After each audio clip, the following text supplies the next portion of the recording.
Pa, hindi mo ba balak magpahinga sa trabaho? Bakit mo naman naisip yan, anak? 45 pa lang ako. Ang bata ko pa para tumigil sa trabaho. Tuwing naaalala ko kasi na nawala si Mama dahil sa trabahong ganito, hindi ko maiwasang isipin na baka mangyari din yun sa'yo. Anak, mahal na mahal ng mama mo ang trabaho niya.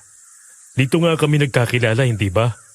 At itong ginagawa ko, para ko na ring pagpapatuloy ng alaala niya. Alam mo kung gaano niya kamahal ang gawain namin. Kaya, tayo, pahalagahan din natin yon. Pero trabaho rin ang dahilan kung bakit maaga siyang nawala sa atin. Anak, aksidenteng nangyari. Kahit kanino pwedeng mangyari yon. Kahit pa hindi ito ang trabahong napili niya. At saka, kaya tayo nandito ngayon para tapusin ang naiwan niyang trabaho. Kung buhay pa siya, sigurado kung hindi siya mapapakali hanggat hindi niya natutuklasan ang lahat ng kakaibang meron sa gubat na to. Isa ka ba sa mga curious kung ano ang takbo ng buhay sa malalaking kagubatan ng Pilipinas? Bukod sa mga halamang nakamamatay at mababangis na hayop, paano kung makadiskubre ka pa ng nilalang na hindi mo inakalang posible palang mabuhay sa gitna ng kagubatan? Kaya mo bang makisalamuha sa kanila para pag-aralan ang kanilang uri?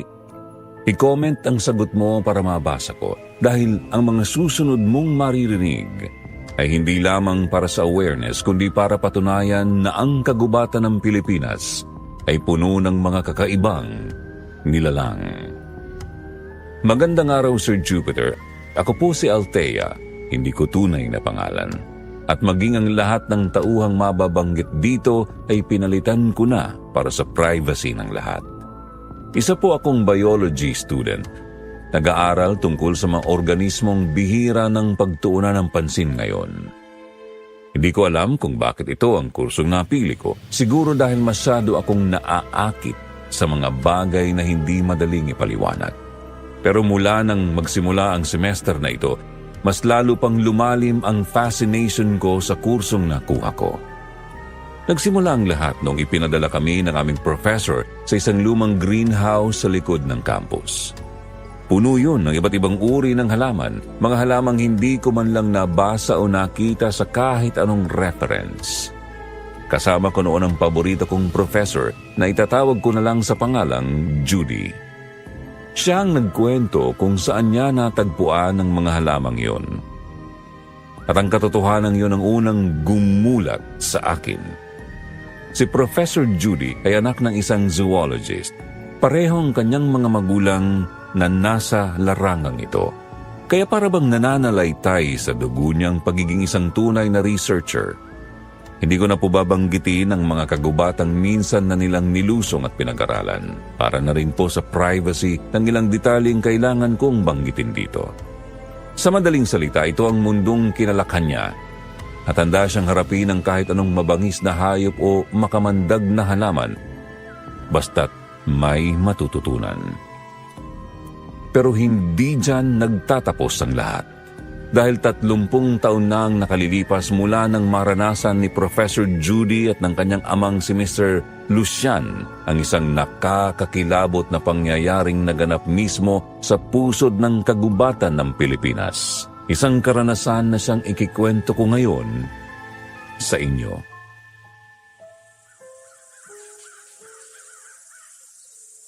Pa, magdidilim na. Bumalik na po tayo. Sandali lang, anak. Tatapusin ko lang itong ginagawa ko. Ilang araw pa ba tayo dito pa? Hindi kaya mawala yung tricycle sa pinag-iwanan natin? Walang taong nagagawi dito, Judy. Huwag mo nang alalahanin yun. Bakit pa kasi tricycle pa dinala natin? Pwede namang yung motorsiklo na lang para hindi pa tayo puro lakad. Anak, hindi pwede makakuha tayo ng atensyon sa mga taong nakatira sa labas ng gubat na to. Alam mo namang dayo lang tayo dito. Ay, nakakapagod. Ang mabuti pa, ayusin mo na yung mga nakuha mong samples. Ilagay mo na sa case. Patapos na rin ako rito. Opo. Nga pala, graduating ka na next semester. Gusto mo bang magbakasyon tayo para i-celebrate yun? Hindi na po. Gusto ko na lang puntahan si Mama sa puntod niya. Doon na lang tayo mag-celebrate pa. Pwede naman yun, anak. At syempre, hindi naman natin makakalimutang pumunta sa mama mo. Pero maganda pa rin na may mahaba kang bakasyon. Lalo na't hindi biro ang pag-aaral. Biologist ka pa naman. Panigurado magiging abala ka rin katulad ng mama mo pagkatapos mo makagraduate. Pa, hindi ko na po gustong maging katulad ninyo ni Mama. Ano ibig mong sabihin? Pagkatapos kong makagraduate, kukuha ako ng lisensya para makapagturo ng biology. Hindi ko po gusto maging researcher katulad nyo. Sigurado ka ba dyan, anak? Wala namang problema sa akin kung anong gusto mo. Pero bakit naman biglang nagbagong isip mo? Hindi ba't kaya mo kinuha ang kursong yan ay para maging researcher ka rin? Katulad namin ng mama mo. Nagbago na pong isip ko pa. Sana okay lang po sa inyo. Naghihinayang lang ako, anak. Alam mong inaabangan ka ng larangan na ito para sumunod sa amin. Pero kung yan ang gusto mo, hindi rin kita pipigilan. At alam kong kung buhay pa ang mama mo, hindi ka rin niya pipilitin. Salamat po. Ano yun? Huwag mong pansinin kung ano man ang naririnig mo, Judy. Parang nanggagaling sa kanlurang parte pa.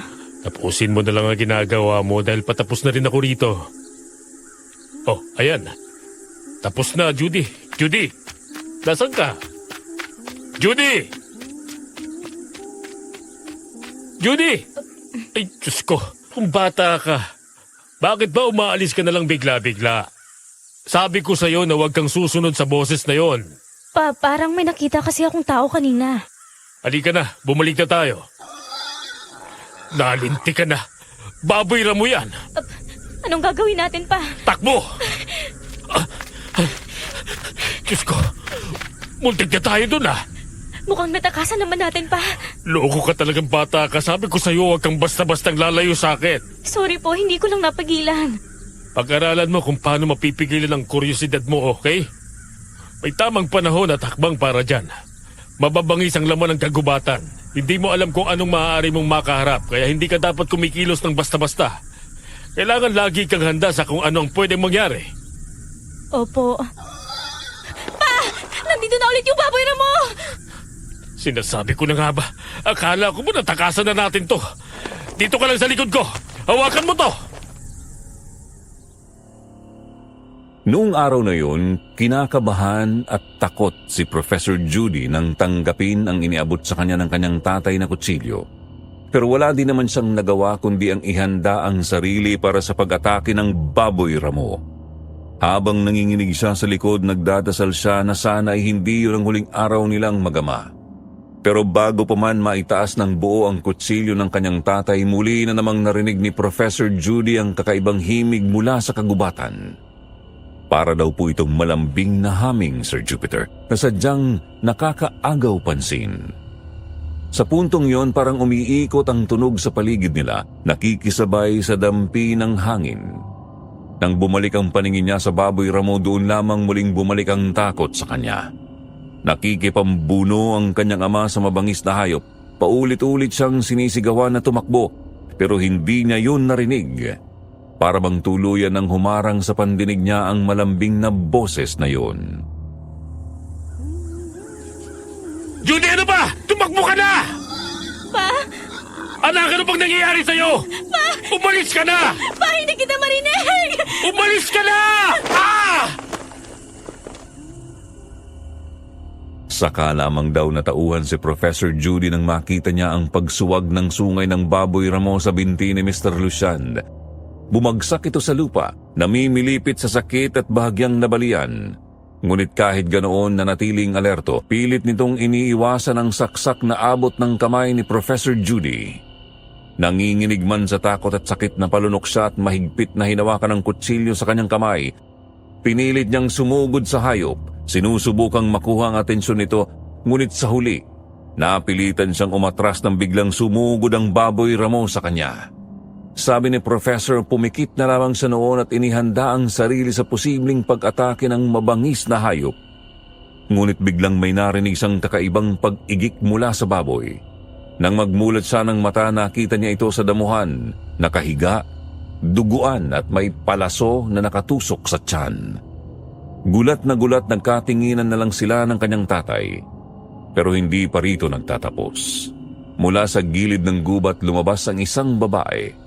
May hawak itong pana. Lumapit sa baboy ramo para hilahin ang nakatusok na palaso. Kakaiba ang kanyang suot. Para bang telang itinaklob lang sa masisilang bahagi ng katawan. Sa isip daw niya noon, mukhang nakatagpo sila ng isang lihim na tribo o mga taong naninirahan sa pusod ng gubat. Ngunit nang tumayo ang babae, tiningnan sila nito ng may halong pagtataka at alertong pag-iingat sa mukha. Naiilang man, pinili ni Professor Judy na lumapit na lamang sa kanyang ama. Tinulungan siyang tumayo habang sinusubukang unti-unting makontrol ang kaba sa dibdib. Maraming salamat sa pagliligtas mo sa amin. Thank you po. Kayo. Dito ka ba naninirahan? Anong pangalan mo?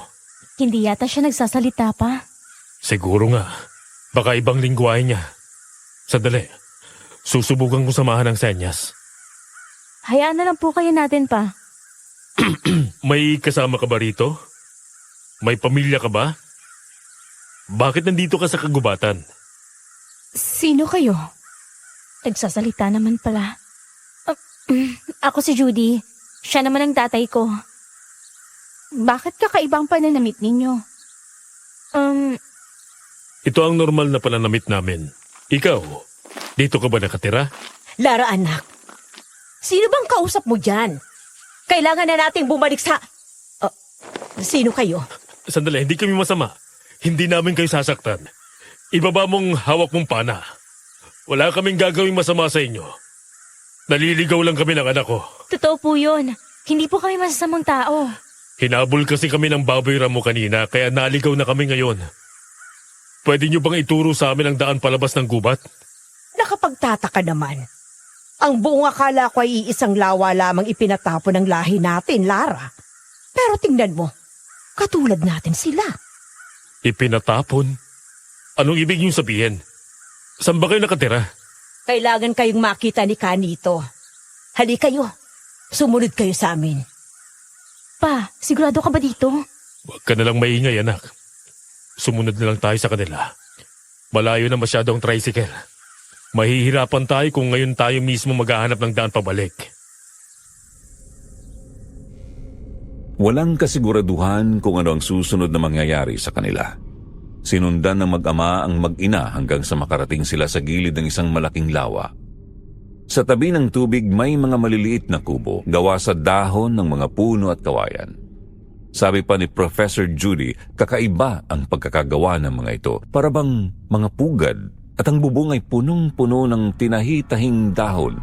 Hindi nga daw niya maipaliwanag kung paano nagawa iyon ng tao. Habang pinagmamasdan at sinusuri nila ang paligid, biglang lumabas ang iba pang mga tao mula sa kanika nilang kubo. Lumapit sila at pinalibutan ng mag-ama. Mahigpit na nakahawak si Prof. Judy sa kanyang ama na alerto rin sa bawat kilos ng mga bagong nakapaligid sa kanila. Biglang nahawi ang mga tao sa paligid nang lumapit ang isang matandang lalaki. Bulag ito at may hawak na kahoy na nagsilbing gabay sa kanyang paglalakad. Sa likod niya kasunod ang isang matikas na lalaki. May mahabang buhok hanggang balikat. Tahimik siya, ngunit halata ang nakakatakot na aura sa kanyang presensya. Para bang bawat kilos niya ay may dalang babala at kapangyarihan. Kanito, Kuya Celso, may dala akong mga bisita. Sinong mga yan, Divina? Nakita namin sila sa gubat. Mukhang naliligaw sila. Naliligaw? Nakapagtataka naman. Halos lahat ay kabisado ang pasikot-sikot ng gubat na ito. Kuya, mali ka ng pagkakaintindi. Hindi sila mga taga rito. Ano? Tignan ninyo ang kanilang damit. Ibang-iba sa atin. Mukhang tama ang kwento ng mga ninuno natin. Hindi lang pala sa gubat na ito itinaboy ang lahi natin, kundi meron din sa ibang panig ng kagubatan. Ibig sabihin mga katulad namin kayo? Kung ganon, ano mga kakayahan ninyo? Ikaw, Judy. Judy? Judy. Ikaw, anong kakayahan mo? Anong kakayahan ang ibig mong sabihin? Kakayahan na nakuha mo sa ating lahi. Katulad ko, nakuha ko ang kakayahan ni nanay. Ang tiyo Celso ko naman ay malakas sa pangangatawan. Kaya niyang bumuhat ng 6 na malalaking baboy ramo. 6? Oo. Si Kanito naman, ang aming pinuno. Malakas ang kanyang pangamoy. Malayo ka pa lang, ay naaamoy ka na niya. Ikaw, ano ang kakayahan mo? Hindi ko alam eh. Ikaw, Lucian, anong kakayahan mo? Pakikipaglaban. Paghawak ng kutsilyo. Lara, ano ba yan? Huwag kang basto sa bisita natin. Pasensya na ho. Hindi ko lang napigilan. Natatandaan ko kasi kanina nakamuntikan na silang lapain ng baboy ramo. Pero hindi man lang niya nagawang mabalian ang mabangis na hayop na yon. Hindi kasi kami nananakit ng hayop. Nagpapatawa ka ba? Pangunahing pagkain ng mga hayop sa lugar na ito. Paano tayo mabubuhay nang hindi sila sasaktan? Ang ibig sabihin ng anak ko ay hindi ako basta-basta pumapatay ng hayop, lalo na kung hindi ko naman kailangan kainin. Pauwi na rin kami kanina. Masasayang lang ang baboy ramo kung papatayin ko. Kung ganon, bakit ba kayo nakarating sa kagubatang ito? Nag-aaral ako tungkol sa mga halaman kaya kami narito. Para saan naman? Mahirap ipaliwanag pero huwag kayong mag-alala. Alam kong ang mga taong katulad nyo ay maalaga sa kalikasan. Sandali. Ano mang itinawag mo sa amin? Aha. Tinawag mo ba kaming mga tao? Oo. Bakit? May mali ba sa nasabi ko? Mga sirinaya ang tawag sa amin. Hindi ba't yun din ang tawag sa inyo? Hindi. Nakapagtataka naman. Posibleng iba ang kwento ng kanilang lahi? Hindi natin sila kauri. Puro ang kanilang lahi. Hindi katulad natin. Hindi nga sila maaaring matawag na sinaraya. Ano pong ibig yung sabihin, Kanito? Hindi ko pa alam. Pero ang tanging malinaw sa akin ay ang dugo nilang baguhan sa pangamoy ko. At malayong malayo ito sa atin. Pero Kanito, katulad natin sila. May mga paa din sila at nakapagsasalita. Nabubuhay sa lupa at humihinga ng hangin. Divina anak, pagod ang ating mga bisita. Ang mabuti pa ituro mo na sa kanila ang kanilang matutuluyan. At pagkatapos, bukas na bukas din, ay pag-uusapan natin ito ng mas maayos. Masusunod po. Halika kayo, Lucian. Nandito ang inyong tutuluyan. Heto, magpahinga na muna kayong mag-ama. Alam kong pagod na rin kayo. Sandali, Divina. Bakit? Maraming salamat. Walang anuman. Paano to? Bakit sumama pa tayo dito? Mas mabuti na ito kumpara sa abutan tayo ng hating gabi sa loob ng kagubatan. Pero Papa, masama ang kutob ko. Wala akong tiwala sa mga tao na yan. Ang weird nila. Maging alerto ka na lang at handa. Sige na, matulog ka na. Ako na magbabantay dito. Gusto ko nang umuwi. Alam ko, anak. Huwag ka mag-alala. Makakaalis din tayo rito. Hindi naging madali ang gabing yon kay Prof. Judy, Sir Jupiter. Kahit pagod na pagod, gising siya ng madalas. Pilit pinipigil ang kaba sa bawat minuto. Natatakot siya na may masamang mangyari at lagi niyang iniikot ang tingin sa paligid lalo na sa kanyang ama na maingat na nagbabantay sa paligid ng kubo. Sabi niya sa sarili hindi niya mapigilan ang takot at pangamba sa isip niya lalo na ang posibilidad ng paggising niya kinabukasan baka wala na rin ang ama niya. Kinabukasan tumama ang unang sikat ng araw sa loob ng kubo at agad na bumangon si Prof. Judy. Hinanap niya agad sa paligid si Mr. Lucian, ngunit wala ito. Sa labis na takot at panik, bigla siyang tumayo at lumabas ng kubo, nagmamadaling naghanap. Sa wakas, nakahinga siya na maayos nang makita niyang kausap ni Mr. Lucian, si Kanito. Nang akmang lalapit siya para tawagin ng ama, bigla siyang hinarang ni Lara. Malawak ang ngiti nito at sa unang tingin pa lamang, alam ni Prof. Judy na gusto siya nitong maging kaibigan. Isang bagay na hindi niya sanay gawin at nagdulot sa kanya ng kakaibang pakiramdam, halo ng kaba at pagtataka. Magandang umaga, Judy. Gusto mo na almusal? Nagkatay na si Tio Celso ng batang baboy ramo at saka karning sawa. Gusto mo bang kumain? Karneng sawa? Oo. Paborito mo rin ba yon? Paborito ko yun eh. Tapos may kapares pang lamang loob ng batang baboy ramo. Napakasarap! Hindi na muna. Hindi pa ako nagugutom eh. Wala pa rin akong gana. Sige. Halika. Sumama ka na lang sa akin sa lawa. May ipapakita ko sa'yo. Ha? Hindi, ayaw. Ano ba, huwag mo kong hilahin. Susunod naman ako eh. Pasensya na. Masyado lang ako natutuwa.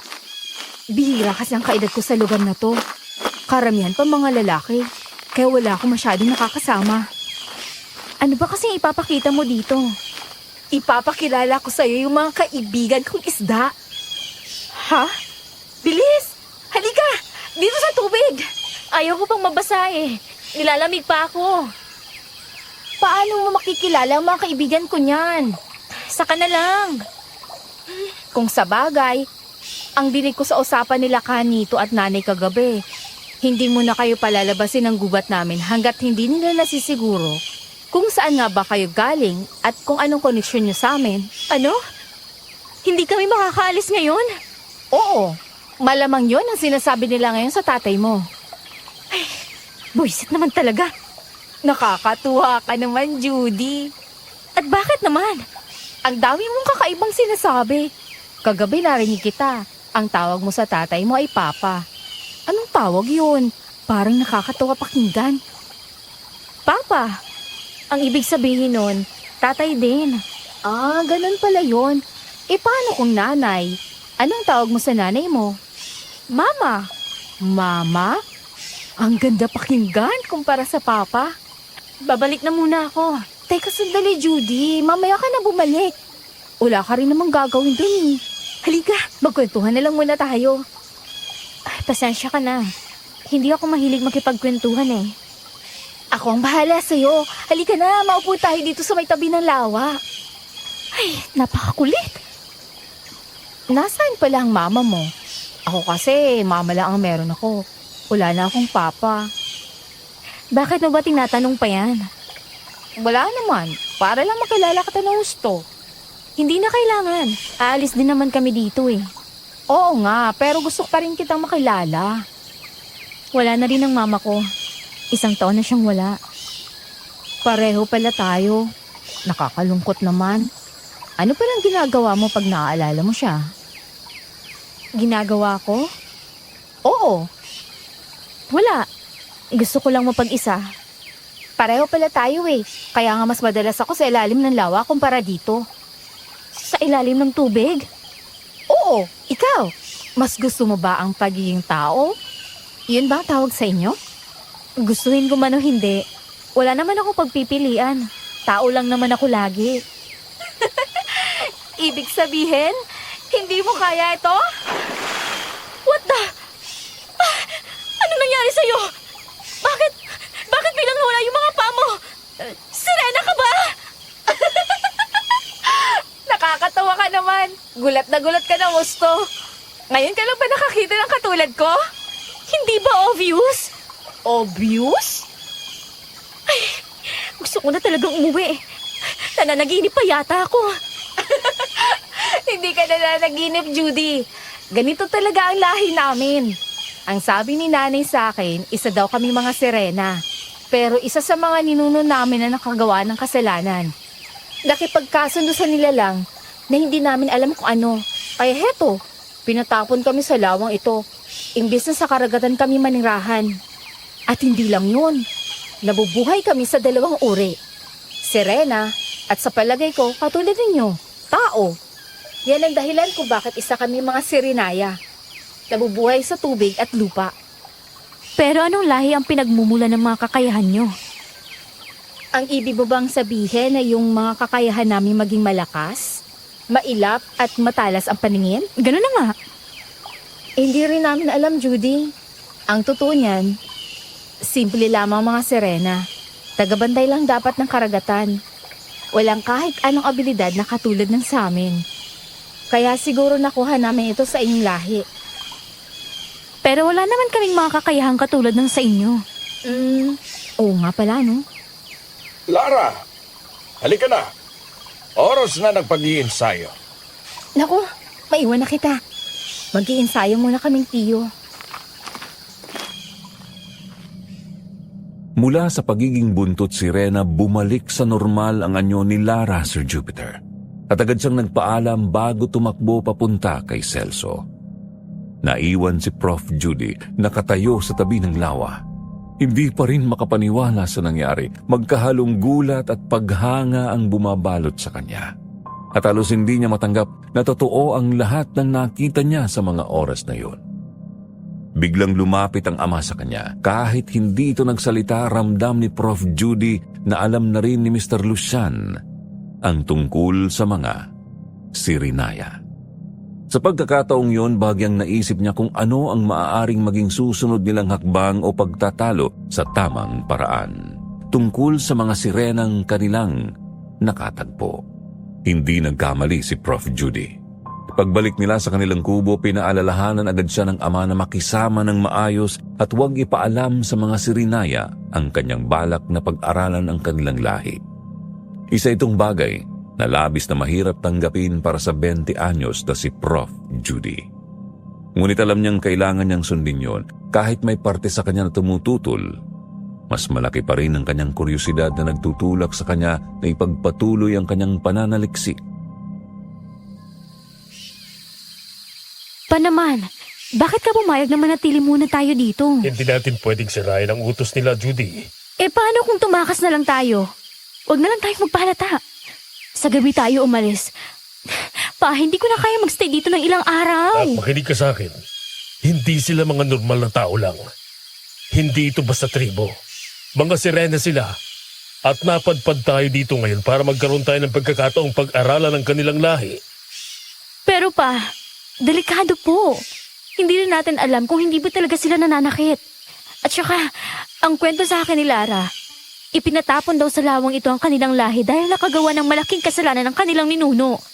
Kahit sa hayop o halaman, pa, alam mong laging delikado at mababangis ang mga outcast. Alam ko, anak. Paano naman kung tayo mapahamak? Kaya nga kailangan nating maging maingat, anak. Pa naman, nawala na si Mama. Hindi ko na hukaya pang pati kayo mawawala din sa akin. Anak, walang mangyayaring masama sa atin dito basta't hindi tayo gagawa ng ikagagalit nila. Magtiwala ka lang sa akin. Napakalaking oportunidad dito sa katulad natin, anak. Huwag nating sayangin ang pagkakataon. Wala na raw talaga siyang nagawa noon, Sir Jupiter, lalo na at kilala niya ang kanyang ama. Alam niyang hindi siya basta-basta pababayaan ni Mr. Lucian, lalo na sa mga posibleng panganib.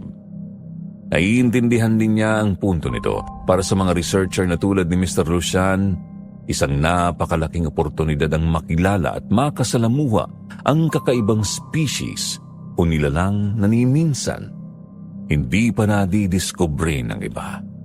Hindi lang po ito tungkol sa karir, may halong udyok ng siyentipikong pagkamausisa.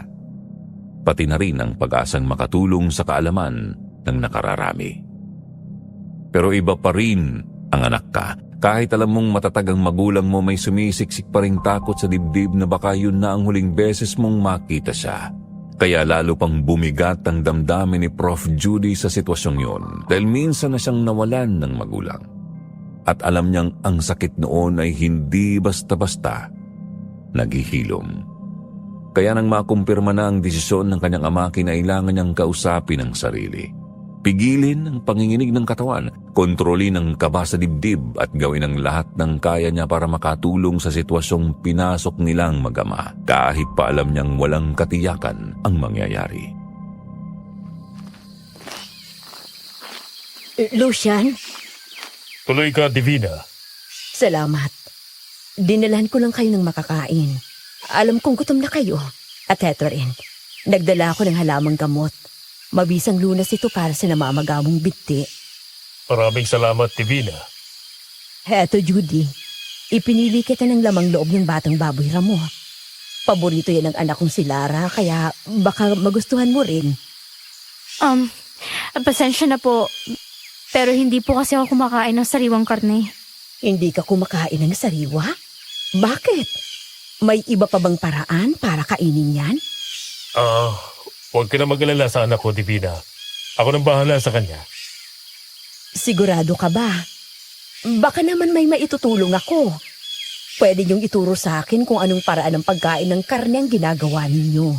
Mas gusto po kasi naming mag-ama yung niluluto. Niluluto? Ganito yon. Sandali. Kukuha muna ako ng mga tuyong kahoy. Talagang nakapagtataka ang mga pananalita ninyo at mga kilos. Kung hindi namin kayo kawangis, baka napagkamala na namin kayong mga kaaway. Mga sugo ng Diyos ng mga Sirinaya para patayin kami. Hindi po kami masamang tao. Alam ko. Nararamdaman ko namang mabubuti ang inyong puso. Oo nga pala, Iha. Pasensya ka na kung hindi ka agad kayo makakaalis sa lawang ito. Hindi magandang suwayin si Kani ito, kaya mas mabuti nang sumunod na lamang kayo. Pero ano po bang kailangan niyo sa amin? Iha, matagal na naming hinahanap ang lahing naging rason kung bakit kami pinalaya sa karagatan. Gusto namin silang makilala at baka sakaling silang makakatanggap sa amin. Iniisip niyo po ba na baka may lahi kayong tao? Ganun na nga. Bakit po kailangan pa naming manatili dito? Kung sa itsura pa lang naman ay halatang may lahi nga po kayong tao. Hindi ganun kadali yun, Judy. Kailangan muna naming maging mapanuri kung tama nga ba ang aming hula. Dahil oras na magkamali kami, pwede namin ikapahamak. Lalo na't isa sa batas ng mga Sirinaya ang bawal pumatay. Kaya kailangan namin maging maingat. Anong gagawin mo sa mga tuyong kahoy na yan, Lucian? Gagawa ako ng apoy. Halika, tingnan mo. Kaya niyong gumawa ng apoy mula sa mga kahoy na yan? Oo naman. At dito kami nagluluto ng aming pagkain. Judy, anak, akin ang karne. Heto po. Salamat, anak. Mas masarap sana kung may asin man lang tayo o pampalasa. Pero ayos na rin ito. Ang importante ay luto ang pagkain. Gusto mo bang tikman, Divina? Subukan niyo pong tikman. Paniguradong mas magugustuhan niyo yan. Sa una, nag-aalangan pa si Divina sa pagtikim ng binanging karne. Halata na hindi sa sanay makakita o makakain ng ganitong pagkain, pero siguro dahil sa kuryosidad at sa paghihintay ng mag-ama, tinanggap niya ang isang piraso. Maingat niyang nilagay yun sa bibig para bang sinusuri ang bawat amoy at texture bago pa niya subukang nguyain. Napangiti sandali ang mag-ama sa ginawa niya, pero hindi nagtagal. Bigla na lang tumakbo palabas ng kubo si Divina, hawak ang bibig at sa labas ay isinuka ang kinain. Agad namang sumunod si Mr. Lucian at Professor Judy. Nakita nilang nagtatakbo si Divina papunta sa lawa. Pagkarating sa gilid, tumalon ito ng walang pagdadalawang isip. Pagkalubog sa tubig, mabilis nagbago ang kanyang anyo. Bumalik ang buntot at sumisid ng pailalim ng walang kahirap-hirap. Hindi nagtagal, umahon siya muli, bitbit ang isang halamang lumalago sa ilalim ng lawa. Halata ang gutom, agad niyang kinain ito at kitang-kita sa kanyang mga kilos ang kasiyahan sa bawat kagat. Siguro nga ay para sa inyo lang ang pagkain ninyong yan, Lucian. Akala ko ay mamamatay ako sa sama ng lasa. Paano nyo yan nakakain? Hindi naman po masama ang lasa. Baka po hindi ka lang sanay, Miss Divina. Siguro nga. Divina, Kuya Celso, sumama ka sa akin. Kailangan nating lumiban ng lawa para manghuli ng pananghalian. sige kuya, susunod na lang ako. Nandun na naghihintay si Lara. Kaya huwag ka na magaksaya ng oras para sa mga dayo na yan. Sige na, Divina. Sumunod ka na sa kapatid mo. Salamat ulit sa pagkain at saka dito sa halamang gamot. Mukhang effective na talaga. Mabilis na humupa ang sakit ng binti ko. Walang anuman. Pero, Sigurado ba kayo? Hindi niyo gustong sumama? Hindi na. Sige po, susunod na lang kami ni Papa. Pabagal po kasi kaming lumangoy. Sige, hintayin na lang namin kayo sa kabilang panig ng lawa. Sige po. Seryoso ka ba, anak? Lalanguyin natin yung lawa na yan. Pa, nakita mo ba yung halamang kinain ni Miss Divina kanina? Kakaiba po yun. Hindi pa ako nakakita nun kahit kailan. Ibig mong sabihin gusto mong kumuha ng samples ng halaman na yon, kaya pumayag kang sumama? Ganun na nga po. Gumuhit daw ang ngiti sa labi ni Mr. Lucian noon na agad nagpangiti rin kay Prof. Judy. Para bang nagningning ang mata ng kanyang ama nang marinig na handa na siyang tumulong para pag-aralan ang mga sirinaya. Maging ang mga nasa paligid nito. Kaya naman mabilis na tumakbo daw silang mag-ama noon para kumuha ng mga sisidlan ng kanilang sample. Pagkatapos ay bumalik sila sa lawa at nagsimula ng lumangoy sa ilalim ng tubig. Maraming mga sirinaya ang naglalagi roon, kaya naman pasimple lamang nilang nakuha ang mga halamang tubig na gusto nilang pag-aralan. Matapos ang matyaga nilang paglubog at paglangoy, halos hindi na rin nila ininda ang pagod dahil parehong nalilibang silang mag-ama noon, Sir Jupiter. Nang marating nila ang kabilang panig ng lawa, wala na silang naabutan doon. Malamang nainip na ang mga sirinaya sa paghihintay sa kanila at sinimulan na ang pangangaso nang hindi sila kasama. Hindi naman naging hadlang yun sa mag-ama. Isa pa, marami ding kakaibang hayop, insekto at halaman ang nakikita nila sa paligid. Kaya doon na lamang nila itinuon ang atensyon sa pagkuha ng mga samples. Hanggang sa bigla nilang maramdaman ang mga kaluskos sa makakapal na damuhan.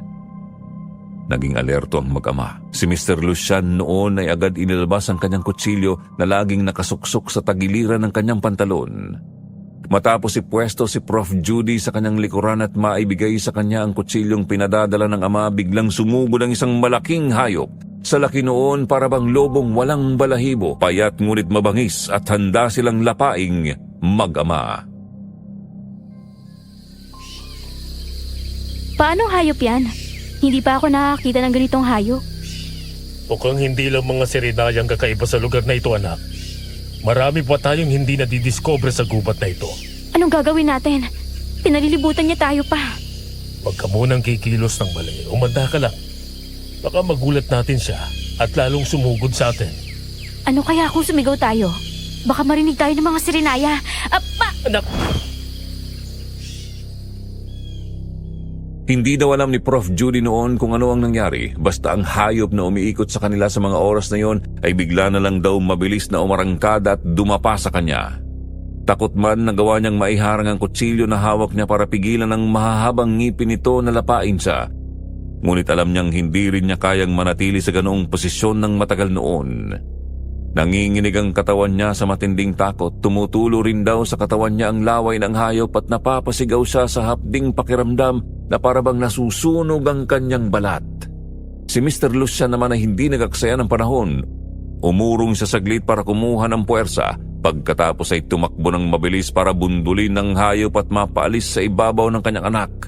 Nang magtagumpay si Mr. Lucian, dinambahan naman agad siya ng halimaw, pero nagawa nitong masugatan ng hayop na umungol ng malakas.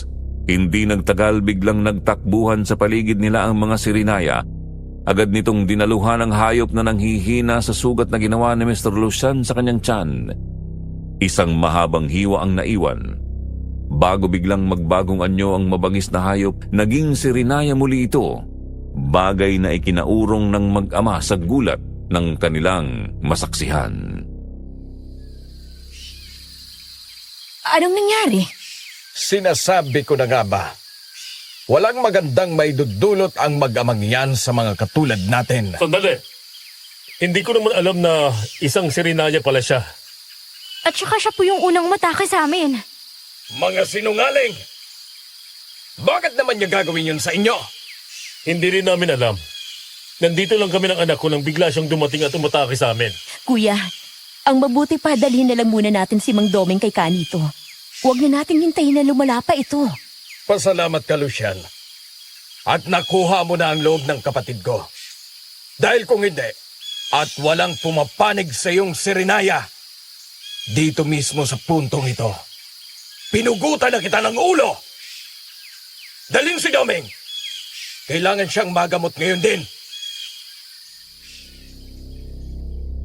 Gulat at hindi pa rin makapaniwala ang mag-ama sa mga oras na yon, Sir Jupiter.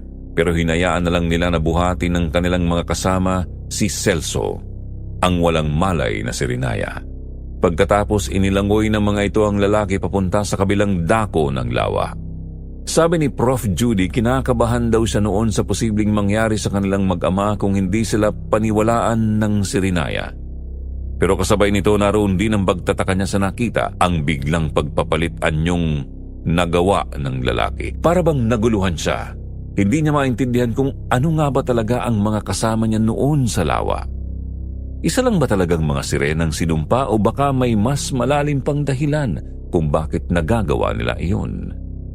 Nang magkatinginan na mag-ama, alam niya na pareho sila ng iniisip. Kaya naman nagkusa si Prof. Judy na kumuha ng sample. Maingat niyang kinuha ang laway ng hayop mula sa balikat nito para masimulan ang pag-aaral at maunawaan kung paano gumagana ang kakaibang nilalang na yon. Judy, ayos ka lang ba? Mukhang nalagyan ka ng laway ni Mang Domeng. Kaya kong sarili ko. Kailangan magamot natin kaagad yan, Judy.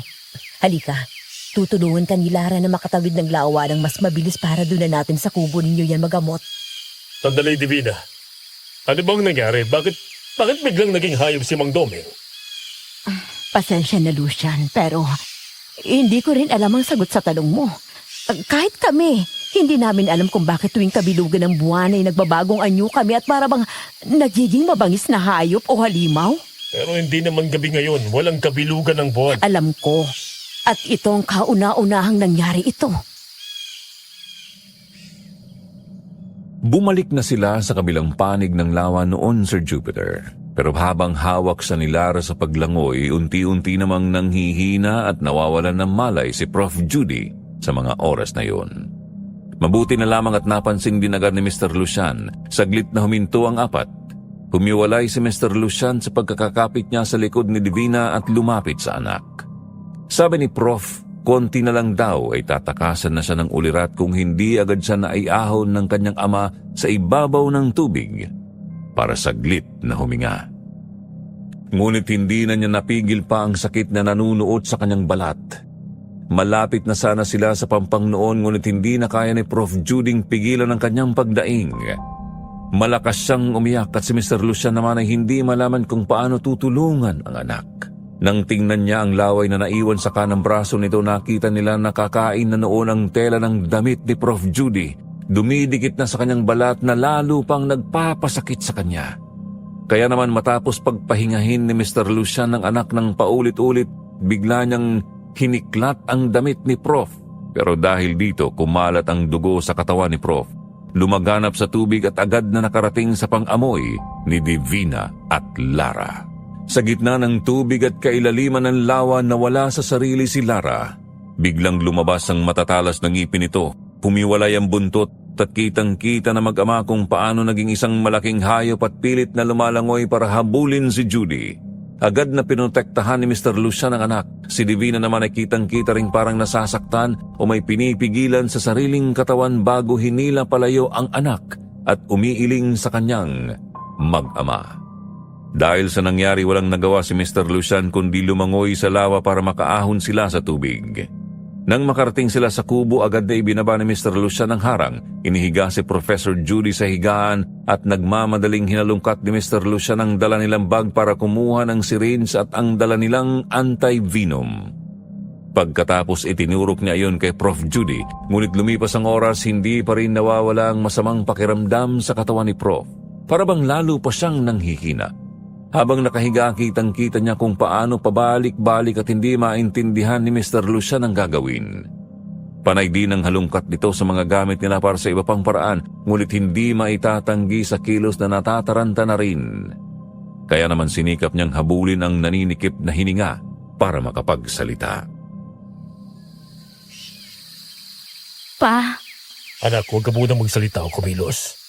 Makakasama sa'yo yan. Kapag bumilis ang tibok ng puso mo, lalo lang kakalat ang lason.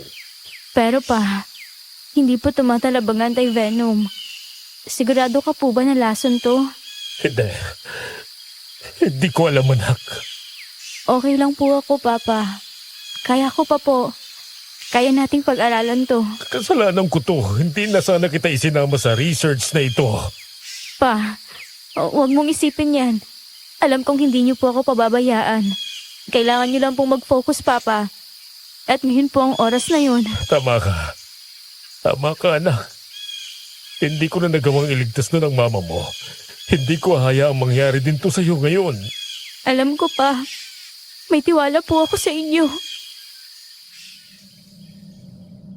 Matapos niyang mapakalma ang ama, nagawa ni Mr. Lucian na itali ang sugat ni Prof. Judy.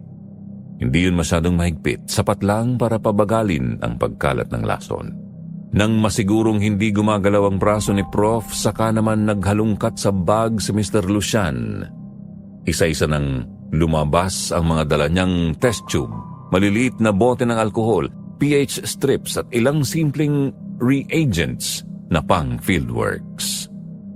Hindi yun pang laboratory level, pero sapat para magbigay ng ideya kung anong klaseng laway ang tumama sa katawan ni Prof. Judy. Dahil kulang sa oras at gamit, gumawa rin si Mr. Lucian ng improvised na setup. Ginupit ang takip ng plastic bottle para gawing maliit na dish. Inilatag ang pH strip sa ibabaw at kinuha ang sample ng laway na nagawang mailagay ni Prof. Judy sa sisidlan. Maingat naman itong inilagay ni Mr. Lucian sa test tube saka bahagyang inalog para makita ang unang reaksyon. Sa una, kitang-kita ni Prof. Judy kung paanong nagbago ang kulay nito. Mula sa hindi maliwanag na berde o dilaw gaya ng karaniwang mga venom sample na nakikita nila sa field, mas naging maitim ito, halos parang nabubulok na lumot. May kakaiba ring amoy, hindi eksaktong mabaho, pero may bahid ng amoy lumot na parang nanggagaling sa tubig tabang. Sunod, kumuha si Mr. Lucian ng isang hiwa ng hilaw na karne na dala ni Divina sa kanila. Nilagyan din ng kaunting sample at sa loob lamang ng ilang segundo unti-unting nangitim ang gilid ng karne pero hindi nagkulay lila. Tulad ng karaniwang laso ng mga ahas. Napayuko si Lucian at napakapit ng mahigpit sa test tube para maghawak niya ang pinakadelikadong bagay sa lupa at kailangan niyang humanap ng panlunas doon. Pero maya-maya biglang pumasok si Divina sa kanilang kubo. Agad namang naging alerto Mr. Lucian. Nakuha agad ang kutsilyo at humarap sa anak. Anong ginagawa mo dito? Huwag kang mag-alala. Hindi ko balak saktan ng anak mo. Pero kanina, aatakihin din ang anak mo si Judy. Anong kasiguraduhan na hindi ka rin magiging katulad nila kanina? Alam kong natatakot na kayo ngayon sa amin. Pero maniwala ka. Hindi ko hahayaang masaktan kayo. Naniniwala akong nagmula kami sa inyong lahi at buong buhay ko, wala na kaming ibang gustong mangyari kundi ang matanggap. Naniniwala akong sugo kayo ng mga ninuno namin para patunayan na hindi kami dapat ipinagtatabuyan na lang. Divina, normal na mga tao lang kami. Hindi kami nagiging halimaw sa kabilugan ng buwan o kumakain ng hilaw na karne. Alam ko. Kaya nga ako nandito, Lucian. Dahil alam kong hindi ka lang basta naligaw. May dahilan kung bakit ka nasa kagubatang ito. Alam kong pinag-aaralan mo rin ang lahi namin. At eto ako, handang tumulong sa'yo. Divina, sigurado ka ba sa desisyon mo na yan? Oo, handa ako kahit ano pa yan. Saglit na nagkatinginan ng mag-ama. Alam nila pareho na mas mapapadali ang kanilang pag-aaral kung nakakakuha sila ng mga sample na galing mismo sa katawan ng isang sirinaya. Kaya naman kinuha noon ni Mr. Lucian ang syringe, kinuha na ng dugo si Divina at pagkatapos ay kumuha ng hiwalay na sisidlan. Inilagay ang dugo at hinaluan ng ilang mga dala nilang gamit na hindi ko nababanggitin sa kwentong ito para hindi gayahin ng mga taong mga nakikinig na maaring curious sa mga ganitong bagay. Sa madaling salita, isa lamang ang naisip noon ni Mr. Lucian, gumawa ng isang anti-venom na katulad ng sa laso ng ahas. Ito rin ang pwede nilang gamiting sangkap para makabuo ng anti-venom. Sa huli, gamit ang tamang proseso, natapos niya ang kanyang binabalak. Ginamit ang kapiraso ng laman ng karne bilang unang sample. Matapos niyang turukan yon, para bang nakahinga siya ng maluwag nang bumalik ang kulay ng karne sa maayos na anyo. Habang nakapanood at namangha si Divina, kasama siya sa tuwa na mag-ama na magdagumpay sila sa kanilang binabalak. At hindi na nga sila nag-aksaya pa ng oras. Agad na ini-inject ni Mr. Lucian ng anti-venom sa balikat ni Prof. Judy. Ilang segundo lang ang lumipas, agad itong nakatulong sa paghinga ni Prof.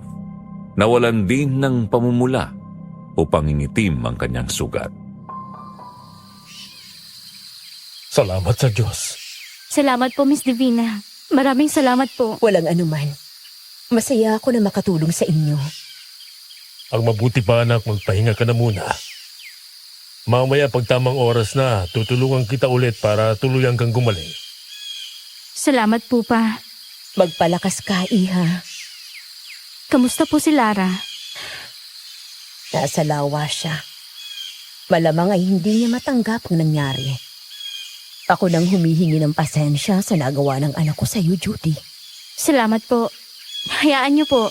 Pag gumaling na ako, susubukan ko siyang kausapin. Huwag mo siyang alalahanin.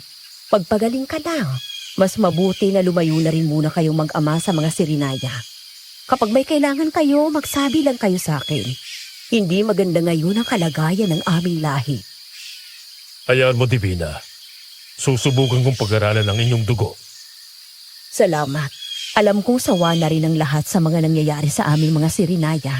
Hindi na namin maintindihan kung ano nga ba talaga kami. Pakiramdam ko nga, tama si Kuya Celso.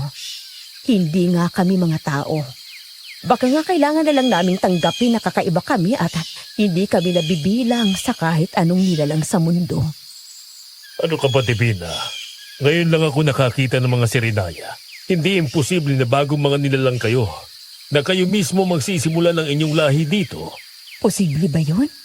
Bakit naman po hindi? Ganito naman po talaga tumatakbo ang mga nilalang sa mundo. Hindi po imposible na half-breed kayo ng Serena at tao. Kung ganon, may posibilidad din ba na makisalamuha kami sa katulad ninyo? Bakit bigla yata kayong natahimik? Divina, makinig ka sa akin. Ang mga sirena, isang kwento o alamat lang yan sa mga tao. Sa amin hindi kayo totoo. At kanina nung nakita kong magbagong anyo si Mang Doming, mas lalo ko lang napatunayan na malayo kayo sa pagiging tao. Anong ibig mong sabihin? Divina, palagay ko, isa nga kayong mga sirena. Pero hindi tao ang dahilan ng pagkakatapon sa inyo, kundi mga sigbinan. Sigbinan? Hindi. Hindi totoo yan. Masasama sila. Kampon sila ng dilim. Miss Divina, yun po sigurong rason kung bakit kayo pinatapon sa lawang ito. Hindi. Ang mga sirinaya ay tagabantay ng lawa at kagubatan. Hindi kami masasama. Hindi kami pumapatay ng tao para lang sa gutom. Hindi mo kailangang isipin na masama ka, Divina. Alam kong mabuti kang sirinaya at lalong alam kong mabuti kang ina. Walang puso ang mga sigbinan, Divina. Isa silang mga nilalang na walang pakialam sa nararamdaman ng iba. Pero ikaw, handa kang tumulong sa amin ngayon. Kaya nasisiguro ko na mas nangingibabaw sa inyo ang kabutihan ng isang pagiging sirena. At yun lang dapat ang paniwalaan mo. Pero paano ang mga kasamahan ko? Kung tama ako, unti-unti nang nabubuhay ang dugo nyo bilang mga sigbinan. Hindi dahil masasama kayo kundi dahil nandito kami. Kung ganon, kailangan nyo nang makaalis dito. Pero paano po namin makukumbinsa si Kanito? Hindi niyo na kailangan pang malaman. Akong bahala. Sasamahan ko kayo. Sasama kami sa inyo ng anak ko. Divina, hindi pwede. Magulo sa labas. Walang kakayahan ng mga tao na katulad nyo, pero kaya nila kayong pag-eksperimentuhan at saktan. Ang mga katulad nyong kakaiba pag-aaralan. Aalamin nila kung paano kayo nabubuo. Hindi ba iyan ang ang ginagawa mo ngayon, Lucian? Hindi. Malayong malayo ito. Handa naman ako. Gaya ng sabi ko. Kahit ano pa yan. Divina, sandali. Hindi mo alam ang sinasabi. Alam ko, Lucian. Handa ako kahit ano pa yan. Delikado ng mga sirinaya ngayon. Kahit ang anak ko, hindi niya gustong nangyayari sa amin. Kanina, noong naaamoy namin ang dugo ni Judy, walang sumisiksik sa utak ko kundi ang gutom. Gustong gusto ko kayong saktan, tikman, Dahil pakiramdam ko, yun lang ang makatutulong sa akin. At hindi ko gusto yon. Hindi kami mga halimaw. Hindi namin gustong pumatay, Lucian. Kaya tulungan mo ako. Maawa ka sa amin, ang anak ko. Malalim na napabuntong hininga si Mr. Lucian at tumingin sa anak na mahinang tumangulang sa kanya. Sa puntong yon, malaki ang paniniwala ni Prof. Judy at Mr. Lucian na ang mga Sirinaya nga ay pinaghalong lahi ng Sirena at Sigbinan. Yun ang dahilan kung bakit kumakain sila ng sariwang laman ng hayop, kung bakit nakakapagpalit anyo sila mula sa tao at pagiging hayop. At higit sa lahat, yun ang rason kung bakit hindi gumagana ang dala nilang anti-venom. Yun ay dahil ang gamot nilang dala ay para sa hayop lamang at hindi para sa kanila, na akala nila ay hindi nabubuhay pa sa mundo. Dahil wala na rin namang pagpipilian ng mag-ama kundi ang pumayag sa kondisyon ni Divina noon, agad silang gumayak sa pag-alis. Pagdating ng dilim, tahimik na natutulog si Prof. Judy habang si Mr. Lucian naman ay nakatulugan na sa pagbabantay. Hinihintay nila ang pagdating ni Divina at Lara para sama-sama silang aalis. Pero dala ng puyat, pagod at matinding pag-aalala ni Mr. Lucian sa anak, hindi na niya namalayan ang pagpasok ng isang sigbinan sa loob ng kanilang kubo. Napamulat na lamang siya nang biglang umalingaw-ngaw ang malakas na sigaw ni Prof. Judy. Paglingon ng kanyang ama, nasa ibabaw nito ang halimaw, handa na muli siyang sakmalin. Mabuti na lamang at mabilis si Mr. Lucian, agad niyang nabunot ang kutsilyo sa ilalim ng bagat na itusok sa tiyan ng halimaw, na malakas na dumaing at nagtatakbo palabas ng kubo na siyang nakabulabog naman sa mga Sirinaya.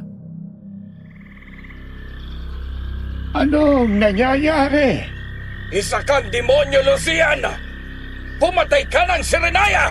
Sandali, Kuya Celso. Alamin muna natin ang nangyayari. Para saan pa?